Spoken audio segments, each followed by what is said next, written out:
Welcome to Pop Culture Retro, which was recently voted the 15th best podcast by the residents of the Golden Years Retirement Community in Boca Raton, Florida. Each show, we'll revisit some of your favorite pop culture memories with insider and outsider perspectives. Now, please help me welcome your hosts, Ike Eisenmann and Jonathan Rosen. Hello, and welcome to another edition of Pop Culture Retro. I'm one of your hosts, Jonathan Rosen, along with Ike Eisenmann. And today we are thrilled to welcome someone who is in one of the most beloved sci-fi series of all time, Space 1999, as well as one of the people involved in the upcoming documentary about Space 1999 called The Eagle Has Landed. Please help us welcome Nick Tate. Nick, thanks so much for joining us today. Jonathan, hi. My great pleasure. And Ike, hi there. Hello. Well, I just had my good friend Todd Morton jumped on the phone while I was, because he helped. You know, Todd, he's a really great guy. Well, Maria just called me actually right now while we're on as well, so it's okay.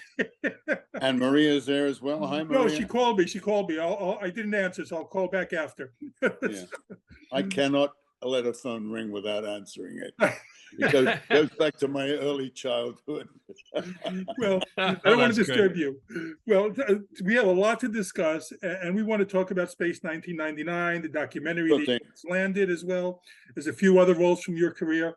But to start, we normally ask people if they grew up in a family that had an appreciation of the arts. We know yours did. So your parents were actors, you had grandparents and great-grandparents involved in show business to some degree. Could you tell us a little bit about what they did? Yeah, well, I started to write a biography about myself. People kept on saying, we want to know, you know. And when I sat down to start writing about this little kid, which was me, I realized that I had to explain who my parents were, you know. And my mother and father were top-line Australian actors. My mother was kind of like the leading lady of the Shakespearean period in Sydney. I was born in 1942, so I was right in the middle of the war. I've likened it, I guess, to when Nicole Kidman married Tom Cruise, and they were huge celebrities everywhere they went. And, you know, her children had no chance of avoiding celebrity, although she protected them greatly. For my era in Australia at the time, my mother was always in fur coats and going off to opening nights or being in opening nights and great celebrity and winning all kinds of awards and stuff. And parents at school would say to me, "Oh, what's it like having a mother and father like that? Tell me about your mother." And I'd say, "Well, she's mummy." Yeah. You know, mummy kisses me and puts me into bed at night. You know, for a kid, what do they know about celebrity, you know? But I did spend a great deal of my time backstage in theater.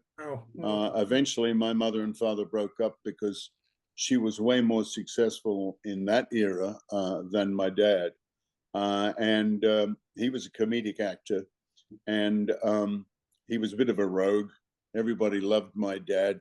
When I went to England, he'd run away and married an English lady by then and having children with them. So I've got half brothers and sisters, all of whom I love. So my mom and dad were very active actors. And when my mom joined the John Alden Shakespearean Touring Company, she pulled me out of school. I was 9 years of age, and I went with her because she'd broken up with my dad. And we took out my grandmother, who had been an actress herself and a singer. She looked after me, and we lived in and out of hotels around Australia whilst my mother was doing the plays. And so most days I would be in at the theater watching rehearsals for the next Shakespearean play. I don't know how many times I saw Edmund the Bastard rip the eyes out of the Duke of Suffolk, I think he was, and or Gloucester, one of those, and watching the eyes being torn out, and this silly old man, every time he would say, "Oh, but I still yet have one eye to see my son with." So of course they pulled out the second eye. But why does he keep telling him he's got one eye left? You know, this 10-year-old kid. I love that show. but we did want to find out a little bit if all of that exposure to all of that theater and being around it was what inspired you to Oh, become an totally. actor. Oh, okay. Yeah. Or did your I, parents I, encourage you, or did you just no, come by it like your desire on your own? absolute opposite. They didn't want me to be an actor because, Ah, it was a very tough life in Australia, especially after the war. But it's always a tough life being an actor, because if you've got the right look, then you just keep working.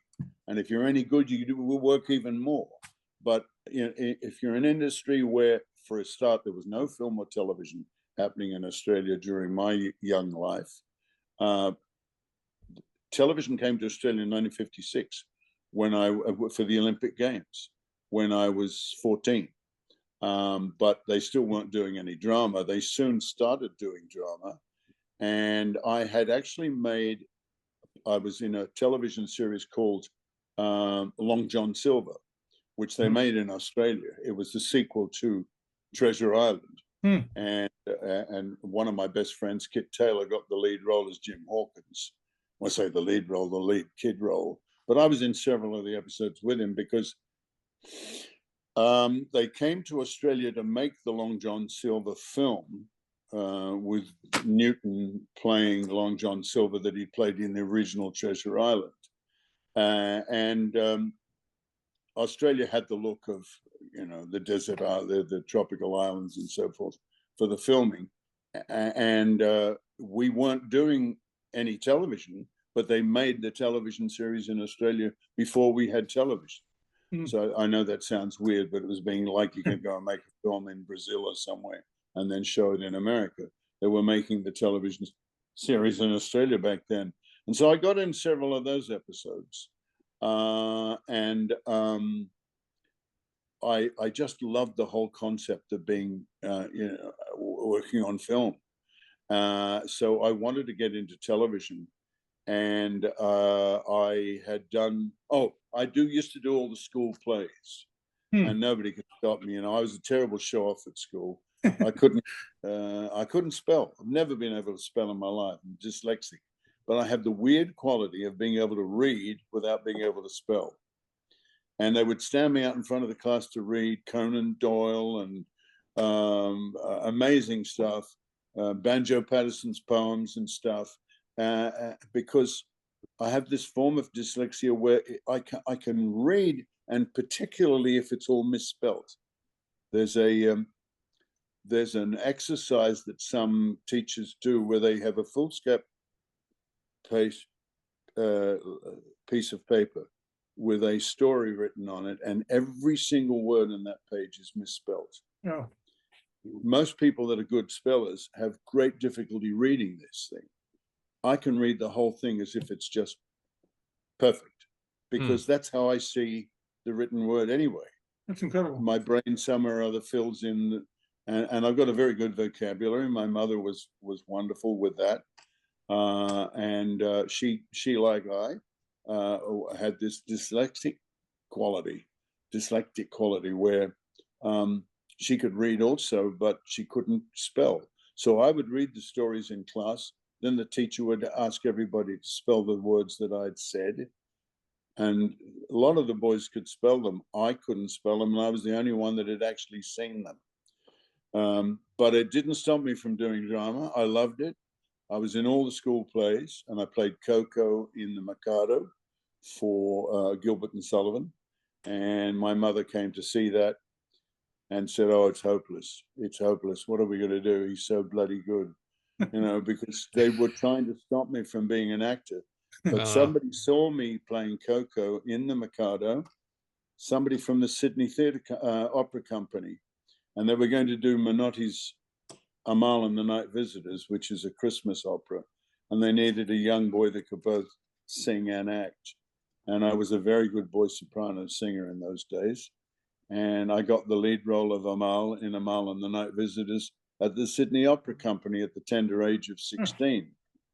And I just loved it, to be working with the opera company. My voice then broke the following year, so no more opera.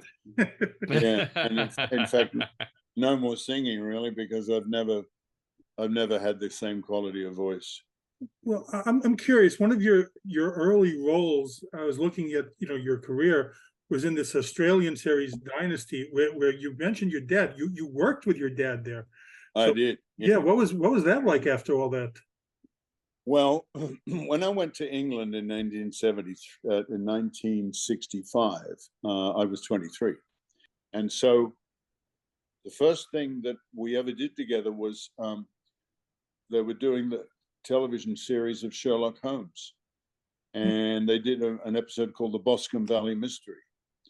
And my father played he didn't play my father, he played the actual guy that owned the dog. He was a gardener or a gatekeeper or something, and I played the young man that falls in love with the thing and all the writing and everything. And so we worked together in this Boscombe Valley Mystery Sherlock Holmes episode. Somebody else played my father, not my father, which was kind of weird. But it was a great thrill to work with my dad. Everybody loved my father in England. He was like, they all told me, "What a great guy your dad! Oh, Johnny Tate's your dad." So you're in England. You're working as an actor. Yeah. How did you finally come by Space 1999? Okay, so I come to England, and Bruce Gingell has now working for Lou Grade, and John McCallum did Boney, and I turned that down. He bumped into me in the Bank of New South Wales in Piccadilly. He says, "Nick, what are you doing here?" And I said, "Well, after Don's Party finished in Australia, I came to England to do Don's Party here, and it's not going to happen now." And he said, "Oh, really? Well, what are you doing?" I said, "I'm doing nothing. I just, I'm starting to audition, meet people all over again, starting from the beginning." He said, "Well, I'm having lunch with Bruce Gingell today. Shall I tell him that you're here?" And I said, "Bruce Gingell? Yeah, I did a pilot for him. I don't know how much he likes me because the show didn't go." And he said, "Oh, no, I leave it to me." So that's that. I see John McCallum, and the guy says, "Okay, I'm going to have lunch with Bruce Gingell." 3:00 in the afternoon, my phone rings. I answer it, and goes, "Hello, is that Mr. Tate?" And I go, "Yes. I have Mr. Gingell on the line. Hold the line, please." So I hold the line, and, "G'day, mate. How are you?" "It's Bruce." I go, "Mr. Gingell." No, it's Bruce, mate." I'd never met the man. He produced the show, but I hadn't met him. "Nick, well, love your work. Love your work." He said, "I'm running Lou Grade's productions over here now. I've got about 9 shows I'm doing. I'd like to give you a job." I'm going, "Excuse me? Who? What? You'd like to give me a job?" "Yeah, shit, mate. You're a great actor." He was a really Aussie bloke. He said, "Look, I got this space series that's going out at Pinewood Studios with the Andersons, Space 1999. He said, you'd be good with one of the astronauts in that, wouldn't you?" I said, yeah, I would." And he said, "And we're doing Crossroads. You play soccer?" "No, I'm a rugby player." "Yeah, well, they'd never know the difference, mate. You're very athletic. Yeah, you can be in that." And he named about 5 shows he was doing. He was going to introduce me to everybody. In the meantime, I'd done an audition for Streetcar Named Desire at Nottingham Theatre to play Stanley Kowalski. And they had shown interest, and then they rang back and said they wanted me. And Peter Crouch, my agent, said, "This is it. You got to go play Stanley Kowalski at Nottingham." I said, "But that's not even in London. I mean, if I'm here, I want to be working in London." Nick, trust me, I'm your agent. You need to do some good theatre. Stanley Kowalski made Marlon Brando. You got to go and do it at Nottingham. They're going to bring it into London for sure. I wasn't all that keen. Regional theatre in London, in England, doing Stanley Kowalski. As it happens, they brought it in, and it was wonderful. But so I go out to meet the Andersons at Pinewood Studios for Space 1999, and they tell me that Sylvia Anderson has agreed to see me because she knew my father, John Tate. Now, Sylvia played Lady Penelope in all of the Thunderbirds. I don't know if you know that. She was the voice of Lady Penelope. My father was in every episode of Thunderbirds. He didn't play any of the leading characters. He played all the ancillary voices. You know, all the guys going, what are you doing over there? Hey, you guys, come this way. All these different voices my father could do. And they all loved Johnny Tate. As I said, everybody loved Johnny Tate. And Sylvia loved him. So I go out to Pinewood Studios, and instead of seeing Sylvia, I'm asked to meet Michael Barnes, who was the casting director. And he brings me into his office, and he said, all right, he said, now, Gingel's asked me to meet you today. He said, I have to tell you, there's no roles in this show. And I said, really? I understood there were pilots, astronauts. Yes, but it's all cast. I've done all the casting. I don't even know you. I don't know why you think you can meet Sylvia. She's very busy. And I've gone, well, because Bruce Gingell said I should. And he doesn't even know who Bruce Gingell is. Bruce Gingell was, you know, the head of ITC. As far as he was concerned, he should have known who he was. But he was adamant that he didn't want me to meet Sylvia because there weren't any roles. And he said, well, there's a couple of ancillary roles of pilots that die in the first few minutes. Do you want one of those? Because I could give you one of those. And I thought, who is this guy? He's being an absolute prick to me, you know? So he's marching me out saying, you know, nice to have met you. Thank you, but no thank you. And I'm walking down the corridor, and I walk past this door that's got Sylvia written on the door. And the doors are cracked, and she's on the phone to somebody, and she's laughing away like that. And I walk past. I'm sorry, I'll just get rid of this. Hello? No, cat got your tongue, too late. So I walk past the door, and I see this very vibrant, laughing, red-headed woman. And I stop, and I pull back, and he's got me by the arm, and he's going, no, come this way, come this way. And I've gone, Sylvia? He's going, no. Oh, sorry, Sylvia, we're just walking out, don't worry. Goes to close the door. I said, I'm Johnny Tate's son. She goes, Johnny Tate's son, come in. And Bruce and Michael Barnes are going, no. And she's all right, Michael, all right, thank you very much. And I go, yeah, I want to say, piss off, you dick, you know. So seriously, he was so anti. I cannot understand why he was so. So I go in to meet Sylvia, and I have a ball with her. She's lovely. She can't stop talking about my dad and how much she loves him. She said, "What a shame." No, but Michael's right. You know, unfortunately, it's all cast. She said, "We've got an Italian actor coming over to play the lead astronaut, and there's quite a lot of international people in the show, Nick." She said, and I don't know what we do with an Australian anyway, but I said, well, Michael said there was some pilots. And she said, oh, yes, darling, but they all get killed in the first episode. You know, they don't really even have much dialogue. I said, well, I'd still be interested. She said, you would? And I said, yeah, you know, why not? And so she said, well, come and have a look. She then took me out, and she took me around the studio, showed me all the sets they were building. I wasn't introduced to Martin Landau and Barbara Bain, but they were all there.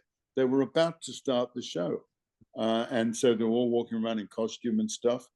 And it was just fabulous. And I was like, when I first went into the ABC television studios and I saw television for the first time, this was, again, one of those moments in history and life for me where I fell in love with what I was looking at. And I wanted to be part of it.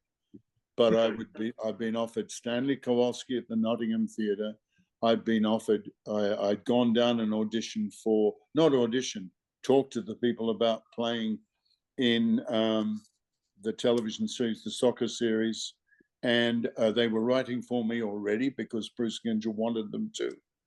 And going to have an Australian soccer player coming into the show. And now I've come down to meet on Space 1999, and there's no roles for me.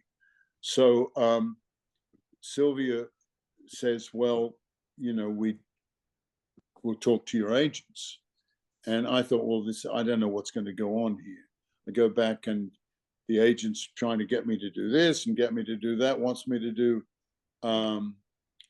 Streetcar Named Desire. And I so wanted to be involved with the Space 99 series. Plus the fact that I'd seen Martin in Mission Impossible. I knew what a great actor he was, and Barbara. And the whole concept of this gargantuan, big, expensive series. Most money ever spent on a television series in the history of television at that point in time in 1973 when they were doing it. And I wanted to be part of it.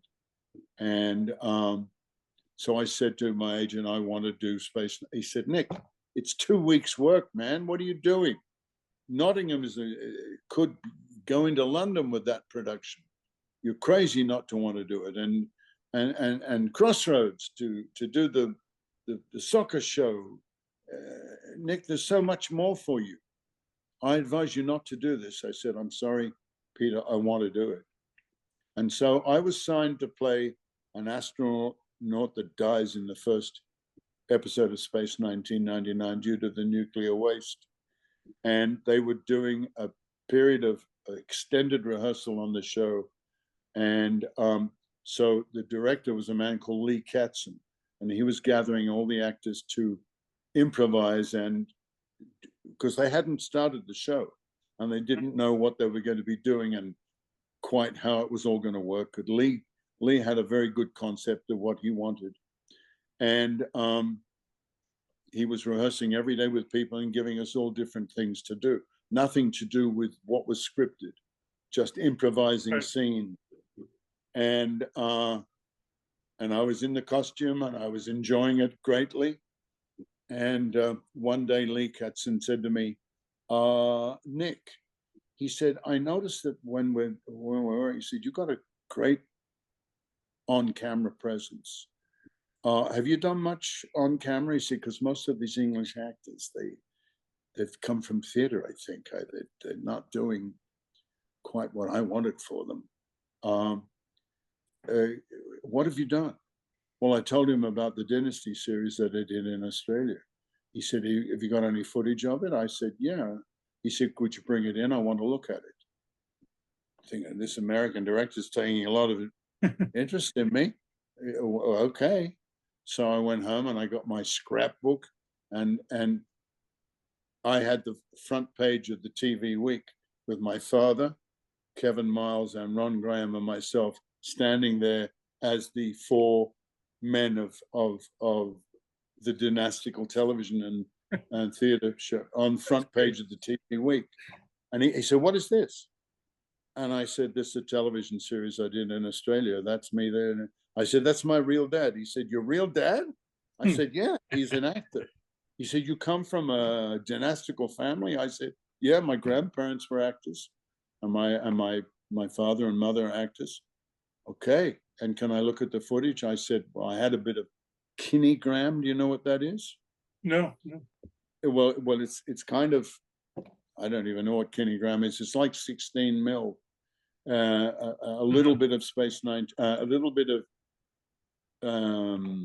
Dynasty that I had, a scene between myself and my father and Ron Graham. Good scene.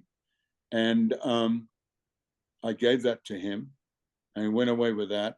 And then the next day, I'm seeing all these Italian-looking actors lining up down the corridor. I wondered what was going on. And Lee Katzen comes out of the room and he says, Nick, can you do an Italian accent? And I said, well, yeah, I think I can. He says, because, we're not going to get the Italian lead that was coming out to play Alphonse Catani, the head astronaut.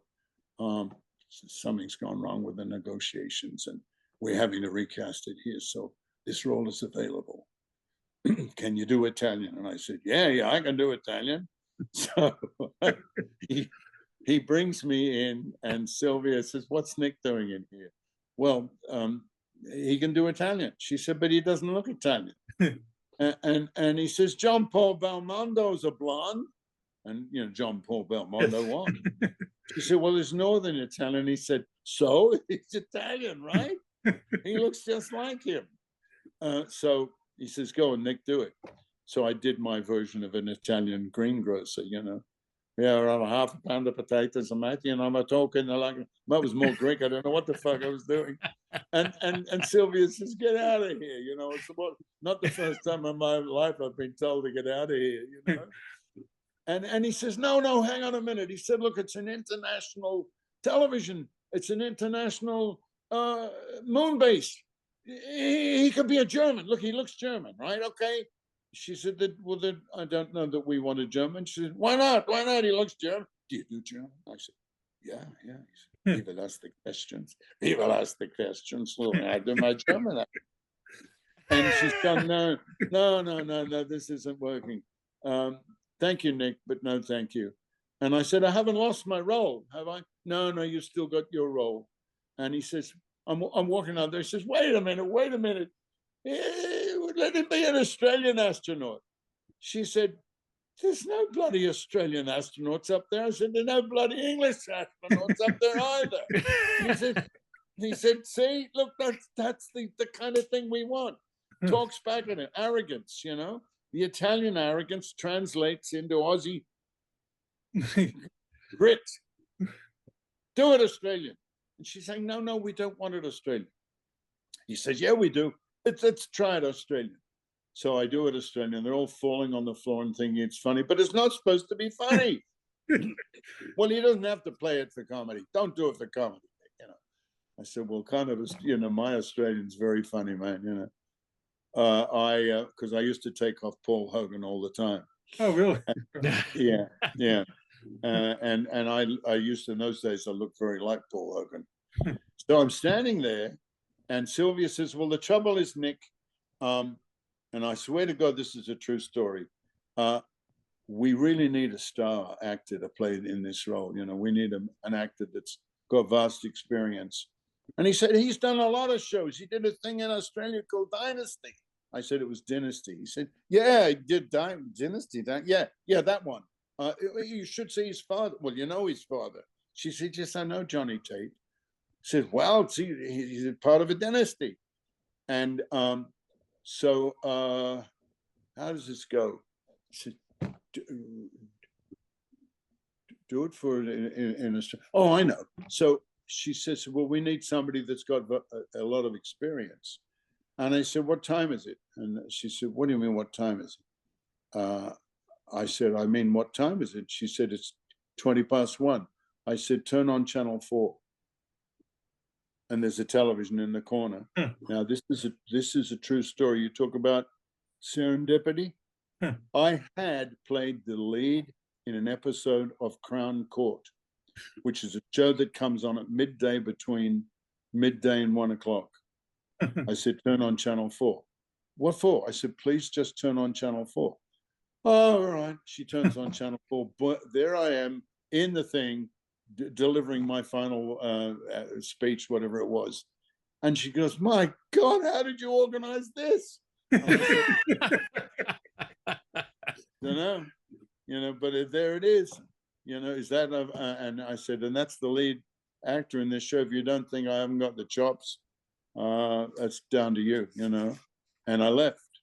That afternoon, my agent rang me and said, "Well, you're not going to believe this, Nick. You're playing." They changed the name from Alphonse Catani to Alan Carter. You got the role. That's how I got Space 1999. That is crazy. That's so just crazy. Well, you mentioned Martin Landau and Barbara Bain. What was it like working with them? How were they?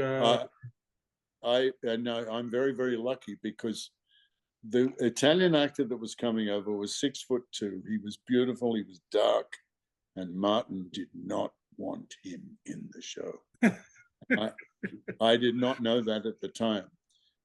Nobody knew that at the time. Martin had more pull than anybody in the show. Sure. He was like, it was his show, and he was going to make it his show. He'd been fired from Mission Impossible. Don't know why, but he hated the fact that he was 6'1" or 6'2", and there were 3 actors that were all 6'7" that he was working with in Mission Impossible, and he had to work with them like that, And I know what it's like, because Martin was like 9 inches taller than I am. you know.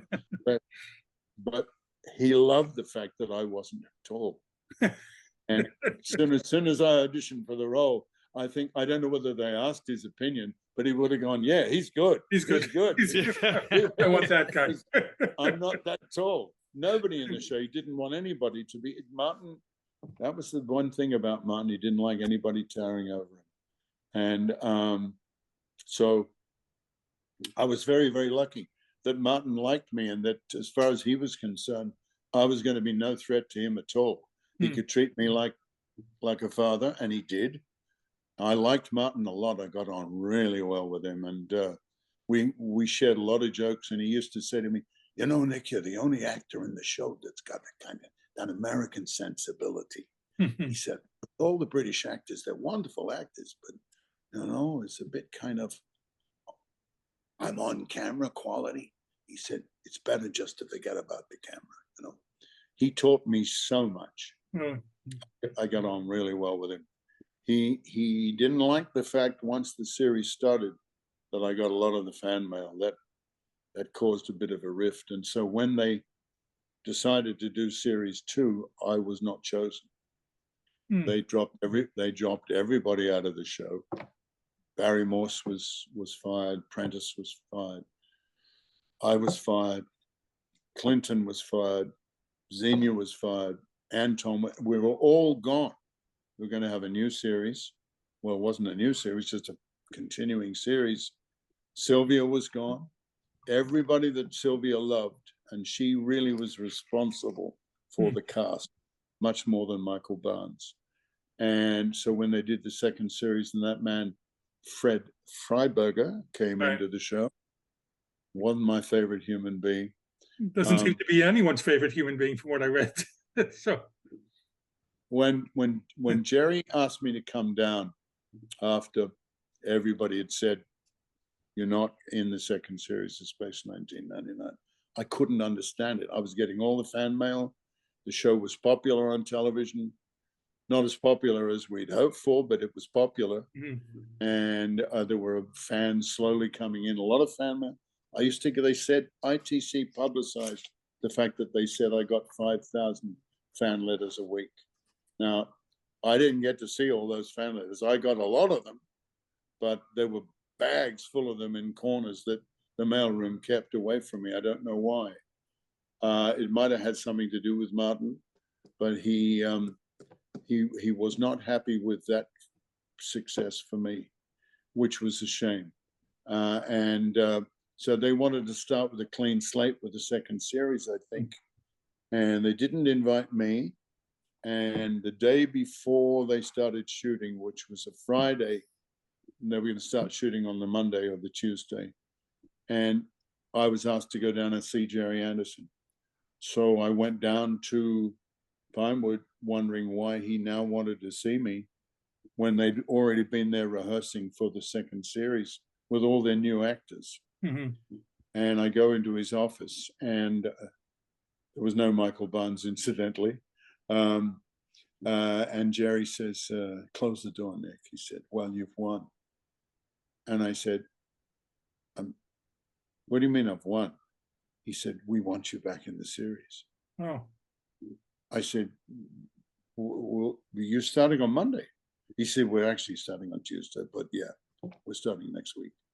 And I said, "And how many scripts do you have?" He says, "We have 7 finished, and we've got 11 in the works." And I said, "And Alan Carter's not in any of the 7 or the 11? He said, No, but we'll fix that." I said, "What, you mean you're going to cross out astronaut and write in Alan Carter? Because it doesn't work like that, Jerry." I mean, Jerry was not a writer's director or producer. He wasn't a director. He wasn't really even a producer. He was a man that was very good with his puppets and stuff. And he didn't have, in fact, he said to me quite openly in the first series, "I don't like actors." And Sylvia said, "Don't take any notice of him." They had this kind of banter that went on all the time. But between the shows, you might know that after Space 1999, the first series finished, we were all let go. They said the show is not going to continue, sadly. I got a call from Jerry in July saying that he wanted to shoot a pilot for a new series called Into Infinity. The particular episode was going to be called The Day After Tomorrow. And he said, Nick, I want you to play the lead.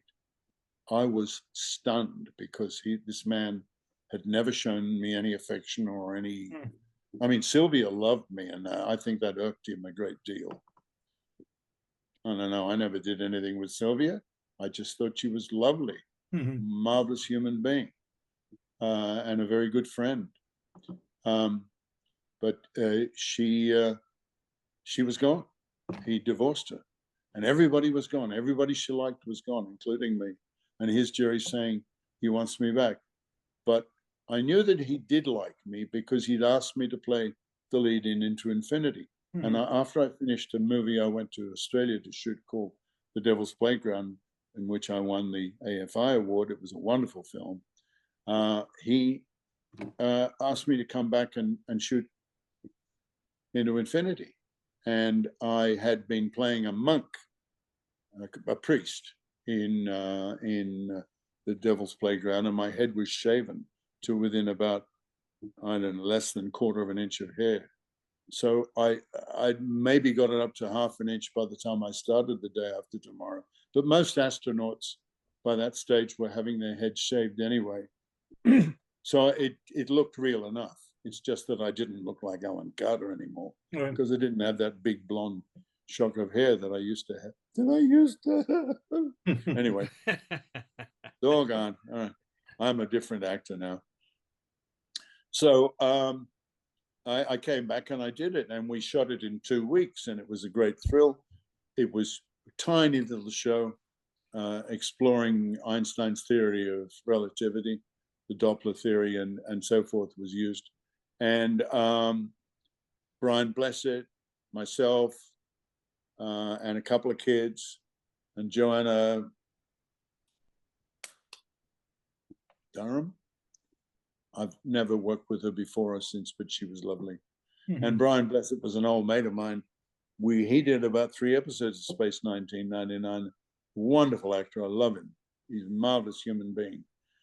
So it was great to do this with him because he played the navigator and I was the chief pilot. And so we made this pilot for this show, and we were hopeful that it would turn into a television series. And it might have, because the BBC wanted it. But ITC suddenly decided they would do a second series of Space 1999. And that was decided, I think, around about September or October. And all was very secretly done. I'd gone back to Australia by this stage because my mum died. And I went home to try and sort out all the property and work out what was going on. I thought I'd just be there for a couple of weeks, but in fact, I stayed for several months doing that. And then I got this urgent call to come back to England because Space 1999 was starting again. So my agent said, we haven't managed to get you in yet, but I didn't know what she meant by that. So I flew back, and then I was told that no, they would not be seeing anybody from the original series. They were going to shoot a different. Amazing. That's incredible to me. Yeah, it was staggering. So then Jerry says to me, well, I want you to meet the new producer. So he came in, and it was like chalk and cheese, I did not get this guy. I mean, he said things about the show and why he'd changed everything so much that were really insulting. And he said that everybody in the first series would be very wooden. And Jerry was a puppeteer.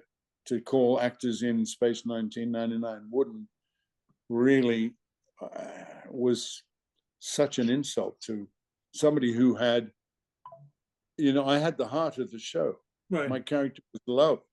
And it was because they all said because I was tangible and that I was real. And here was a man telling me that nobody in the show was real. And Lando actually got into fights with him, right? Is that I read that correctly? That I got into fights? No, Martin Landau got into fights with Freiberger. I doubt that very highly. Really? Okay. Yeah. He might have got into a fight with him over me because I left the show. Freiberger said he wanted me in the show, and he said, "Will you come and spend Sunday with us?" Because the show was going to start. Right. He said, "Come to that on Sunday. We'll talk about what we're going to do with your character, and we'll try and humanize him." I thought, what a friggin' prick telling me he's going to humanize me. Right. You know. Anyway, I went to his house, and I just did not like this man. And he said, "You know the reason I want you back in the show, don't you?" And I said, I wanted to say, "Yeah, because I get all the fan mail and you'd be an idiot not to." But I didn't, you know. And the audience are probably going to miss me, you know. That's another good reason maybe why.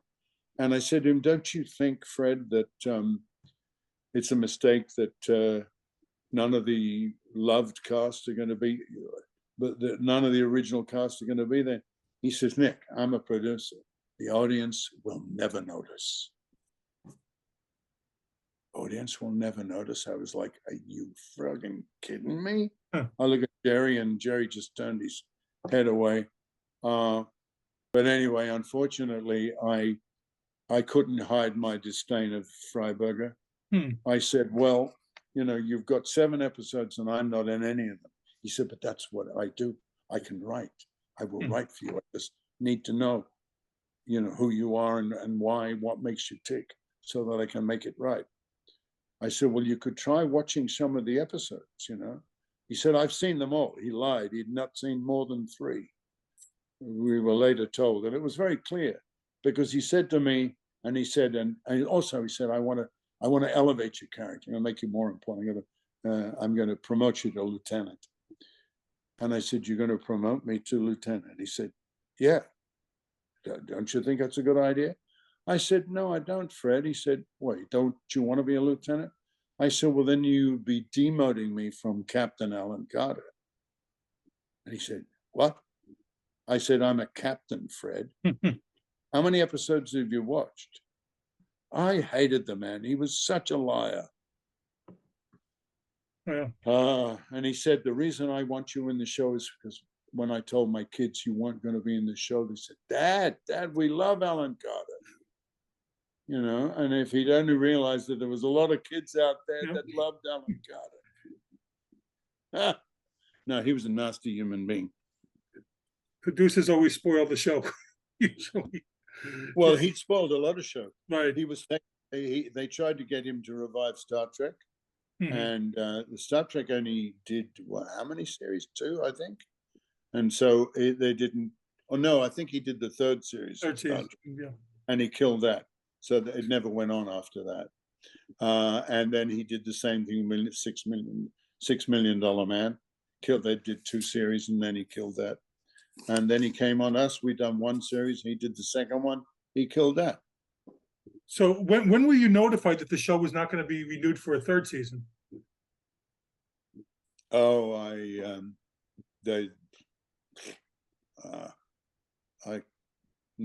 don't think anybody even ever thought as we were finishing it that it would go. No one thought it? I don't believe so. That's I think it's the first time anybody's ever asked me. We did such a panic with the last 24 episodes. We got to episode 16, and he came to us and he said, "I'm going to shoot the last 4 episodes back to back with the next 4 episodes. So we're going to be shooting 8 episodes together. We've got stages L and M. Martin will be star in one, Barbara will be the star in the other, and the rest of you will be mixed around between them."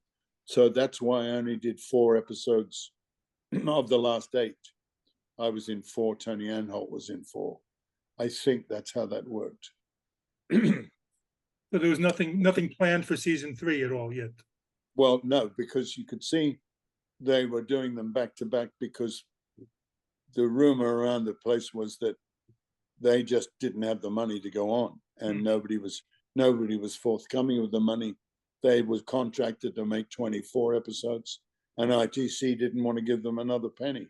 So he had to devise a way of writing 8 episodes that were all very depleted. by making 4 of them back to back. Wow. Two. And it really suffered because it needed.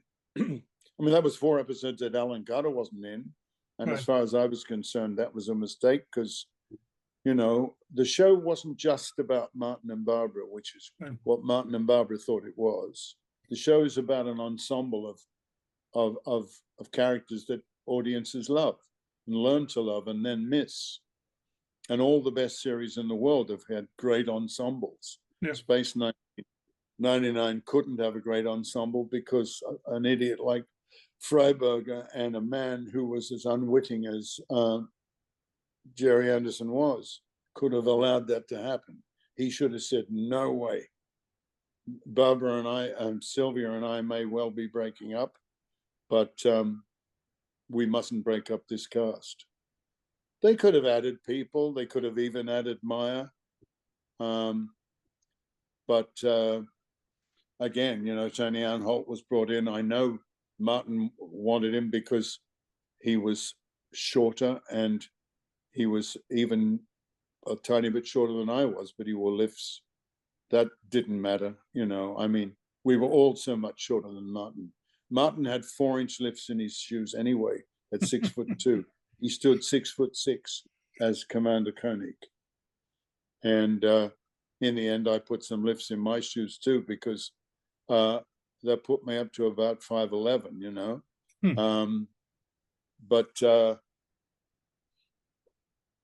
and everybody had these same heels on because Martin had kind of set the tone. The tone that we were wearing heels. I don't think anybody would wear heels out in space. No, I think have to say, revisiting the show myself, that was one of the first things that I noticed, that these platform shoes that everyone was wearing, and I thought that's the most impractical thing to wear in space. I couldn't believe it. It was really quite amusing. So, but yeah. That's always incredible. It's like, actors, and I'm retired one myself.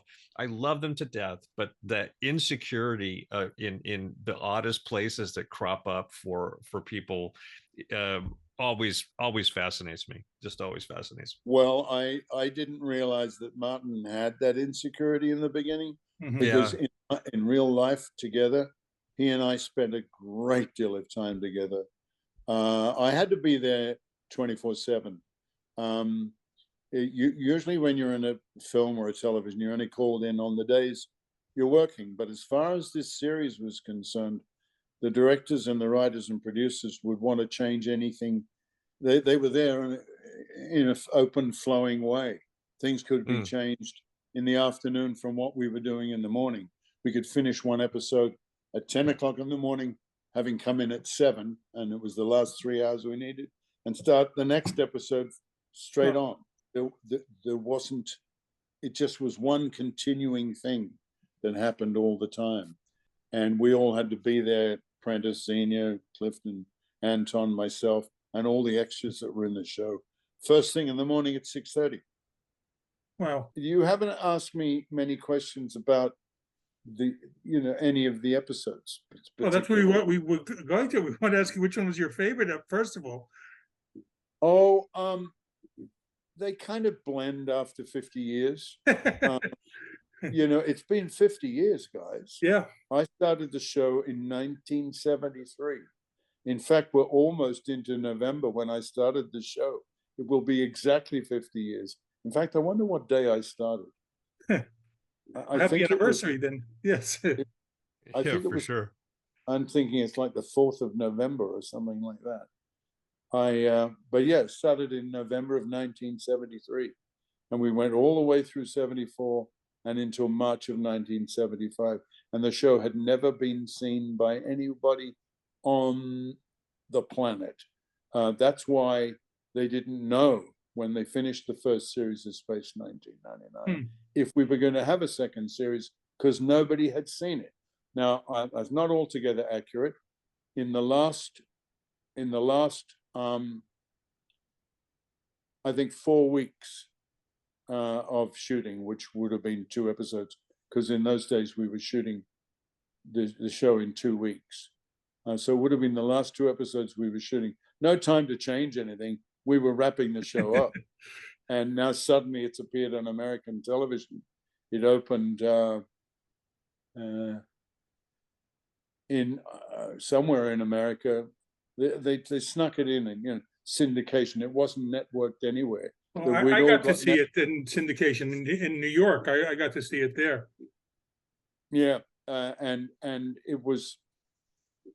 it had quite a stir going because whilst it wasn't Star Trek, it was something that was very highly anticipated, and it was a little too science factional for the ones that wanted all the fantasy of the hyperspace and everything that you got out of Star Trek. I'm not denigrating Star Trek. It was what it was, and it's hugely popular. And in particular, the ongoing series that happened, which I also happened to appear in. Yes, I know. I did an episode of Next Generation, and I did an episode of Deep Space Nine. Deep Space Nine. Yes. And Farscape as well. Mm-hmm. So I've been in several sci-fi series playing characters. Did the Star Trek fans embrace Space 1999 at all? I would say about 50-50.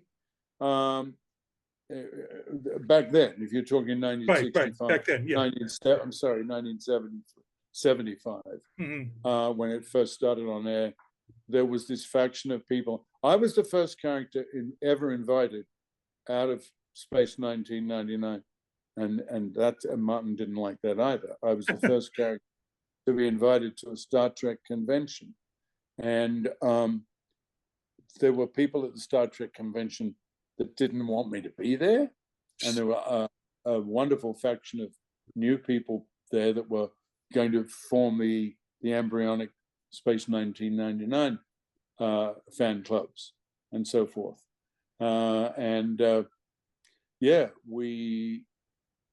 Pittsburgh, Pennsylvania.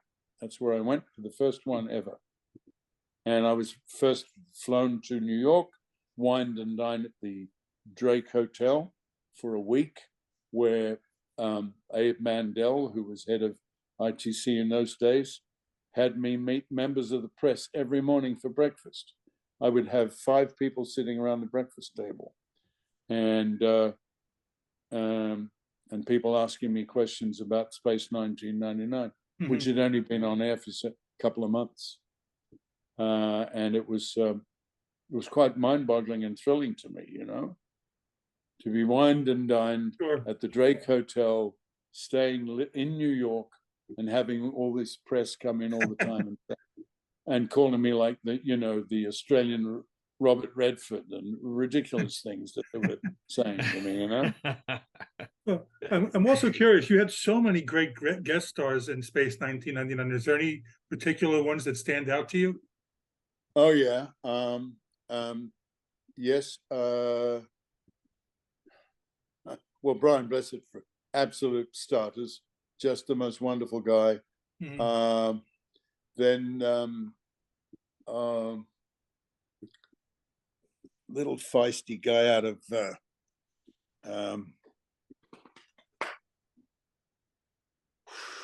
gee whiz, 50 years ago, Joan Crawford. I loved her. She was wonderful. She did an episode of Space 1999, and she brought her 2 sons to lunch one day and said, would I have lunch with them? And I did. And one of her sons had Down syndrome, and I didn't know that. And I felt very privileged to be there with him, and I enjoyed her company and him and her other son. She was a lovely lady. I got on. Oh, sorry, guys. Well, even after the show was canceled, I mean, the show had always had such a huge fan base, like just such a loyal fan base. So how did the documentary come about? The Eagle Has Landed. How did that come about? I don't know. How did you get involved in it? Jeffrey, who's producing it, and I think it's his idea entirely. Mhm. He's a documentary maker. He was a great fan of Space 1999, and in particular, he's very technical. So he loved all the Eagles, and he had this passion for Eagles. I think he owns quite a few Eagles himself, and I've only ever met him briefly twice. Okay. He's a hell of a nice guy. He's a real straight shooter, and we've talked Zoom talk quite a bit, Mhm. but in the flesh, only seen him, twice in the flesh. And he was very busy. He was shooting the documentary, even then, getting bits of, when you shoot a documentary, at least I think, when you shoot a documentary, I've never shot one, you get dozens of hours, if not 100 hours of footage. Right. And then you spend a lot of time trimming it down until you've got the 2 or 3 hours that you want, so he's always got the camera rolling, through good or bad, and then they just use what they need. Somebody's going to reconstruct the pilot, the cockpit of where the pilots sit of Eagle One, so that that I can sit in it, and somebody else they've got organized to be a pilot that will be there. It's been, that love affair of the Eagle. I mean, the Eagle has landed as an expression from our own moon landings. Mhm. When the Eagle landed. I wonder if they had been fans of Space 1999. I did want to ask you about one other role that you've done. You were in several shows. I mean, you were in the Star Trek ones. You were in X-Files, which I loved that too. But you were also in Hook with Steven Spielberg and Robin Williams. How was that experience working with Spielberg? It was a thrill, an absolute thrill. I had auditioned to play a role, again, a different role. I'd auditioned to play a role of a pirate who's a gay pirate, but one of those gay pirates that says, "Yeah, come here, little boy, give us a kiss." That kind of a pirate. I've got a longing for you, real long.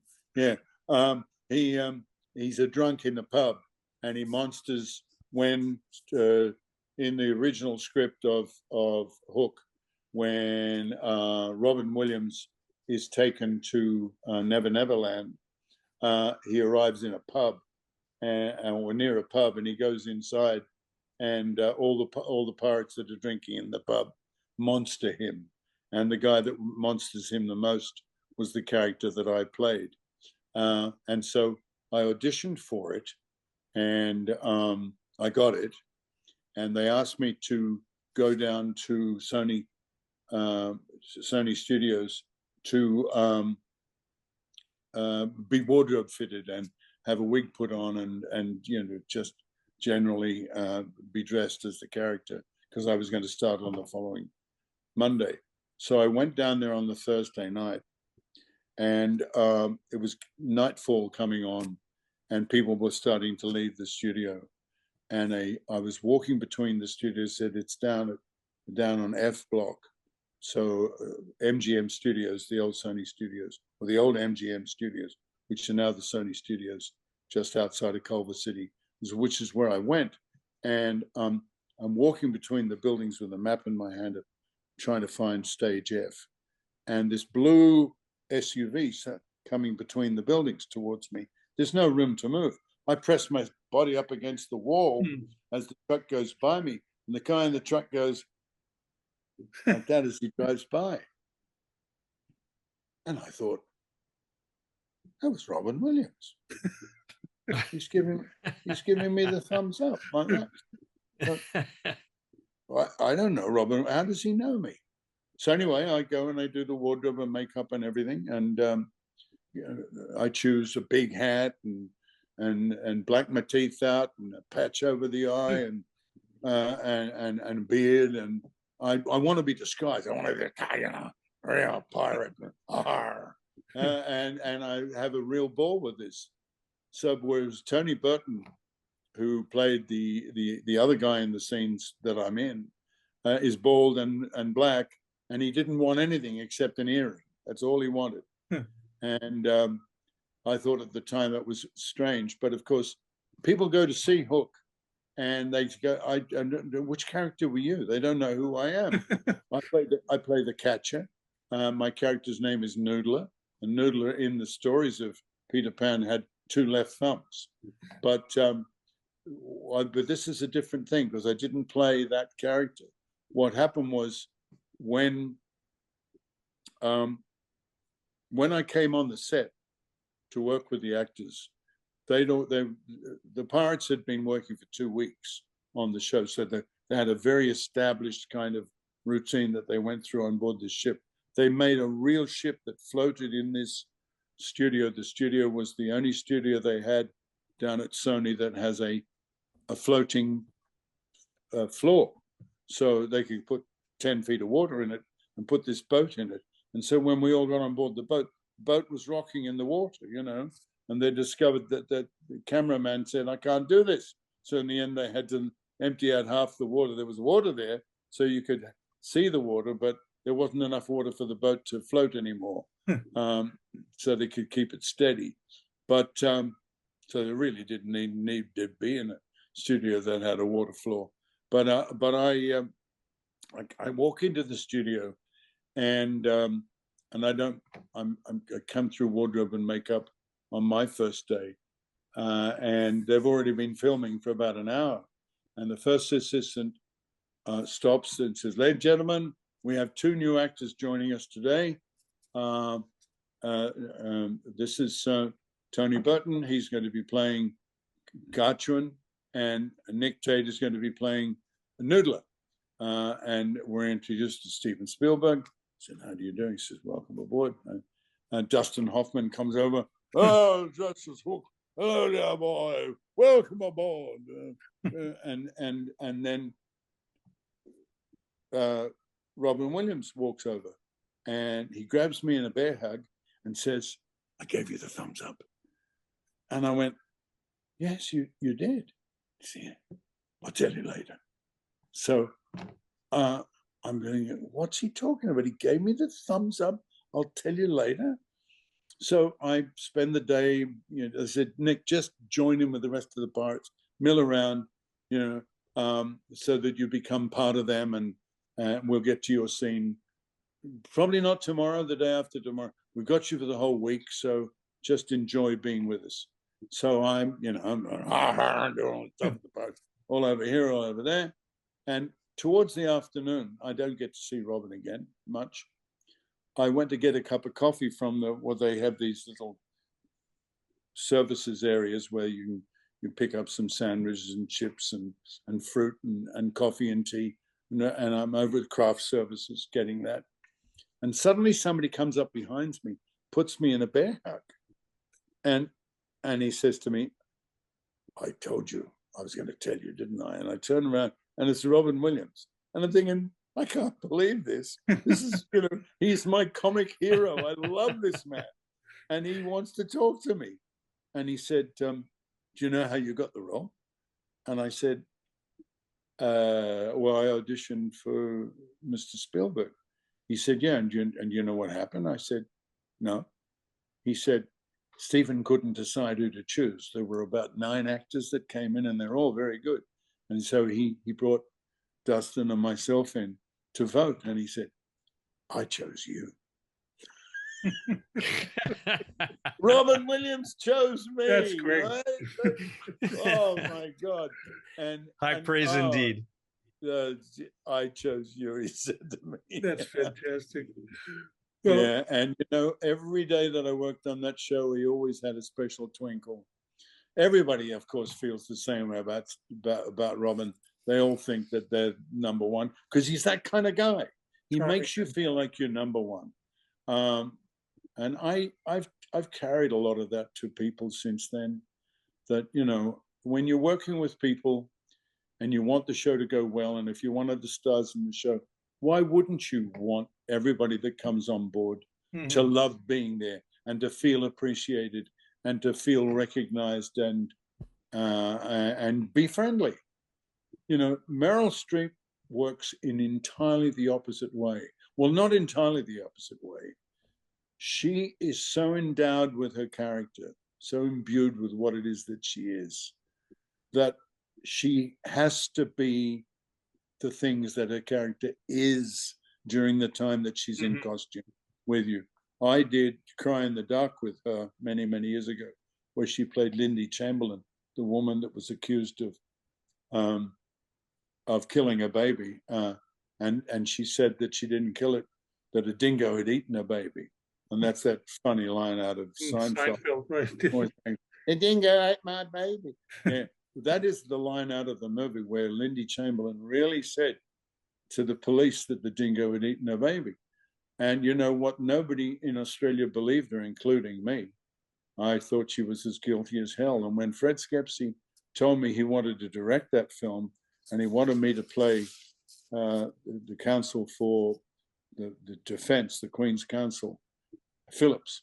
And I said, but Fred, why do you want to do this story? It's just horrible about what this woman did. He said, Nick, that's the whole point, mate. She didn't kill a baby. And I've got proof. I said, what, you're the only person in this? She's in prison having a life sentence, 25 years or whatever it is. He said, no, she shouldn't be there. And this film's going to prove it.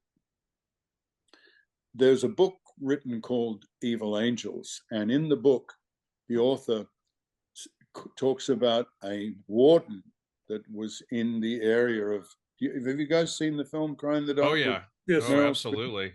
Right. Well, the incident happened at Ayers Rock, which is this huge monolithic rock that sticks up out of a very flat desert with only scrub that's maybe 2 or 3 feet high. There's no trees, there's nothing. And there's this huge rock that stands up. You get in a car, it takes 11 miles to drive around this one rock. Right? That's where I taught my daughter to drive, actually, because there wasn't any traffic. She could drive around this big rock all day long. 11 miles all the way around. It's several miles long, a couple of miles wide, and nearly a mile high. I mean, it's friggin' huge. And I've climbed it, incidentally. You're not supposed to. The Aboriginal people have since said, please don't climb it. So I'm sorry for what I did. I won't do it again, I promise. But I did climb it in the old days. And anyway, in some of the areas of this rock, there's little kind of crevices where you could almost put a football field, and a lot of the animals will crowd in there and go back into the far-reaching crevices of the rock, and they form lairs. And a tourist fell to his death from the top of the rock one day, an American tourist, an old guy. He'd managed to climb up this rope and get up there. That's how you get up there. There's a big rope they've thrown down because it's almost impossible to climb. It's shale and the stuff slides under your feet as you're walking. And his hat blew off and he reached for his hat, and of course he fell. And he fell down into a crevice and nobody could get him. So they sent in a helicopter with a guy with a miner's helmet on with a light on his helmet and a camera. And he went down on an abseil in to get the body, and they took down a gurney that he could, on a cable that he could put the body on. And he says, God, this is a terrible place down here. He said, it looks like a dingo's lair. There's bones everywhere. Only dingoes could get in through this crevice. And he said, oh, there's a bit of old sacking here. And he goes over to this gray sacking lying on the ground, and he picks it up, and it's got yellow and white stripes on it. And when the dingo stole the baby was in a yellow and white striped matinee jacket, and that's what this was. Oh, my. And so she'd been in prison for 7 years. They let her out of prison that day. Wow. And it was seen on instant television, news broadcast instantly, that he picks up this bit of cloth and he's holding bones in his hand, and I don't think they were the bones of the baby. No. And there it was. So But we'd finished making the film. We'd made the film. And so Fred, instead of going back and deciding to put another scene in, he runs it in a crawl at the end of the film. Mm-hmm. So you obviously missed that. But when the film finishes, there's a crawl that says Lindy Chamberlain was found innocent when a tourist fell to his death in a dingo's lair, and they found the yellow matinee jacket to prove that she was telling the truth. It's a shame it's not actually in the film, but it is in the crawl. But on working on that film, Fred rang me. I was going to play Phillips, the chief minister for defense. I'm sorry, the QC barrister. And he said that Meryl will like you. Don't kid yourself and think that Meryl really likes you. It's just that her character liked the QC, thought that he was the only person that really believed her. So just understand that when you're working with Meryl, if she's friendly with you, it might not be you, it might be because she likes your character. I thought it was odd that he would tell me that. Yes. I said, so what happens to characters she doesn't like? She said she won't. In fact, there's already people that I have to tell that you mustn't speak to Meryl because she doesn't want you to become a friend. Fred rang me the day before I started shooting. He said, Nick, we've had a bit of a change. He said, I don't want you to play Phillips, the Queen's Counsel. I said, what are you talking about? What, Meryl's found somebody she likes more than me? And he said, no. He said, Johnny Hargraves has just he's got AIDS and he can't work. And I've lost him. He was going to play Charlwood, the detective that mounts the whole case against her. I said, he's a bastard. And he said, yeah, and I want you to play it. I said, oh, Fred, I don't want to play Charlwood. He's a humorless, nasty bastard. He said, yeah, Nick, but he's the reason why Lindy's in prison. And, bastards always steal the show, mate. I think you should play it. So I played Charlwood, the nasty bastard that did that. Meryl would never talk to me. In fact, she was rude to me. She'd walk past. I wanted to rehearse with her as an actor. I want to rehearse the lines. She'd walk past me and I'd look at her and she'd go, huh. Just, do the kind of noise. So, and I said, we should do the line sometime. I said, okay, that's the way she's going to be. We should do the line sometime. She doesn't do anything. The next day she walks past me again. She punched me on the arm like, you want to do the lines, copper? You want to do the lines, copper? And I went, yeah, let's go do the lines. So we did this very antagonistic line reading together, and that's what she wants to do, man. I said to Freddie Skepsy, the director, does it have to be like this? He said, how many Oscar nominations have you got, Nick? I said, none. He said, she's got 7. Don't you think she might have a point there? I said, yeah, okay, all right. She's got a point. And I said, but I want to tell her I love her. I love her. He said, you can't do it to her. You destroy her. She would hate you for it. Don't do that. Do not ever let on that you like her. You are Charlwood. He's a bastard. All right. What about after filming? Was it different or no? Well, now I've got a story to tell you. Because in the movie, have you seen the film? Yes, well, absolutely. In the film, there's a scene where you see me putting a miniature microphone in my sock, and then I go to her house and I tell her that I'm the driver that's going to drive her in plain clothes, not in my policeman's uniform, plain clothes, and I tell her that I'm the driver that's going to take her to the court case.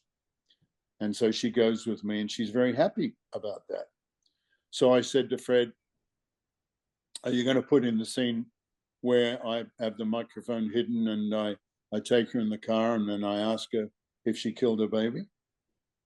And she says, how can you ask me that? It's a horrible thing to say to me, Of course I didn't kill my baby. I love my baby. And I said, and that's the reason why Lindy Chamberlain hated the police, and in particular the Northern Territory police, because she knew that Charlwood was a bastard and that he tricked her by wearing plain clothes. And she didn't know he was a policeman. So, and Fred says, no, you're just trying to write a scene in the script, because he wasn't in the script. And I said, Fred, you need that scene. And he said, don't try and tell me what to put in my film. He said, that's on the nose. You can't have that in the film. I said, well, I think you're making a big mistake, because it's the reason why Lindy Chamberlain hates the cops, because he's driving her in a car. They're out in the middle of nowhere, and he pulls over and says, okay, listen, I've got something going around in my head here. You can deny it if you like, but it's just between you and me. How'd you do it? She said, what are you saying to me? He says, how'd you kill your baby? And she says, I can't believe you're saying these things to me. Just drive me home, will you? Drive me to the place. Well, Fred called me up. The film was finished. The man had fallen off the rock, and Fred's editing the film. He rings me up and he says, you're right. We've got to shoot that scene. Mm-hmm. I said, well, how? She's back in America. He said, she's flying back now. We're going to go to Charters Towers and shoot it. So you got your way, Nick, all right? So I went to Charters Towers, and she's been gone. I haven't seen her for about 3 weeks. We hadn't been working on the film. It's all over. She's thought it was all over, and she's coming back to shoot this scene. And she comes out of makeup and wardrobe, and I'm standing there. And normally she'd come up and punch me in the arm or go, huh. She says, hello, Graham, how are you? Did you have a nice Christmas? I realized she's talking to Graham Charlwood, not me. And she's being nice to me. Did I have a nice Christmas? This is because she doesn't know that I'm a cop. She knows that this man has come to drive her, and his name's Graham, and he's just a nice man. And so she's going to be nice to me. And I thought, you're fucking unbelievable. Even now you're still doing it, but it's the other way. Now you're being friendly. It was amazing. Wow. Yeah. Well, that's method acting at the extreme. I couldn't say I'm not Graham, I'm Nick Tate, an actor, Yeah. Because that's the way Meryl works, and as Fred said, I don't have 7 Oscar nominations, so maybe she does have a point, I've only had that happen with one other actor. I did an episode of The Blacklist recently up in New York. I flew up to do it, and I play the head of a big drug squad. I play a man called Kilgannon, and the episode's called the Kilgannon Corporation. And I played this head of the Irish squad, and I have to be interrogated by James Spader. And James Spader's character is a very shrewd character and knows exactly what he's doing. But my character is like a multi-squillionaire who's got all his money from illegal gun running and drug smuggling, And my character is very powerful, lives in a beautiful home up in the somewhere in Bulgaria. And they shot it in out of New York in the Hamptons. I felt like I was in a golf club. It was the most magnificent house I've ever been in. Rolling fields, trees, gorgeous gardens, big 3-story mansion. And I get wheeled in there, and I'm taken into this beautiful living room with fabulous old antique furniture. And I pour myself a drink and go to sit down, and then his character walks in and quite stuns me that he's walked into my house. Now, I've got guards and machine guns, and I'm totally in charge. But that character, I don't know if you've ever watched the Blacklist. Mm-hmm. He's pretty imposing sort of a man, and he brings his black bodyguard with him, a big fellow who turns out to be a lovely man, incidentally. Because I talked with him quite a bit. And I'm waiting for James Spader to come and do the scene with me. And I've been through wardrobe and makeup, and I go to sit on a chair, and the second assistant says, "Nick, you can't sit on that. That's not ours. Those two chairs by the fireplace, they're ours. That's where you're going to be doing the scene." So I said, "Can I sit on that?" He said, "Yeah, go ahead, go and sit on one of those." So I go and sit on the chair right next to the fireplace. We're waiting 9 o'clock, 9:15, 9:20. Spader still doesn't come in. Then he walks in, and he walks over, and the director starts talking to him, and he's introduced to me, and I want to tell him, "I love your work, man. You know, how are you? You know," but he's very brusque, and he says, "Nick, this is James Spader. You'll be doing the scene now." And I said, "Hello." I get up to shake his hand, and he goes, "Yeah," and he just turns and walks away from me. And I get visions of Meryl Streep, you know. And the director says to him, "So you two are sitting here in the chairs. You'll walk over and sit, and he'll offer you a chair, and you sit there." And he goes, "No, I don't think so." The director says, "Well, they're the only two chairs we can sit on, James." And he said, "Well, then I won't sit." He said, "I'll stand here by the fireplace." And he said, "Well, you'll be dominating him." "Oh, yeah, okay, good idea." And I'm thinking, fuck that, he's not going to dominate me. I'm sitting in the chair, right? So I just go, I slide down in the chair like this. I put my feet out like that. And it's my home, you know. And there's this guy standing in the fireplace, and I don't give a shit about him. He's not going to get anything out of me. Turned the whole scene around, man, because, and I wanted to, when it was finished and he left, I thought, well, now I could say what a good actor you are. I wanted to say what a prick you are, but thank you for having given me the scene, you know, because it was right, you know. He didn't want to rehearse with me. He didn't want to say the lines. He just wanted to shoot it. I think we did it in one take and maybe 2 takes, but he didn't want to like, "Hello, this is Nick Tate, and you're my favorite actor." None of that shit. It was just like, let's do the lines and get on with it and go. And I know he's got I think he's a wonderful actor, incidentally. He really is. I've always loved him. I loved him particularly in that thing he did with Jack Nicholson, where they played werewolves. You remember that movie? Wolf, I think it was just called Wolf. Wolf, yeah, Wolf. Yeah. And they're he goes to have a leak in the toilet, and he recognizes him, and he turns around, and he's still leaking, and he pisses all over his leg. Yes. It's a great scene. I love that scene. I've always wanted to do that in a toilet somewhere. I know a funny gag about a guy who's a famous guy, and somebody suddenly recognizes him at the urinal. He turns around, he says, "Oh, you're Jack Thompson." And then he's pisses all over his leg. It's a very funny joke. Anyway, I've spoiled the joke, but that's what they did in that movie. Well, Nick, we thank you so much for coming on today. It was such a treat to get to talk to you. We had such a ball hearing all your stories. And I just when's The Eagle Has Landed coming out? Is it 2025? I believe so. You have to understand that it's all Jeffrey's doing. Right. He's the boss. He's in charge. It's his concept. He's a very talented man. He's shown me some of his work since, and I particularly love. Jerry Anderson made all the models physically. Right. Or he didn't make them. Brian Johnson made them, and so many people have since made models of the models.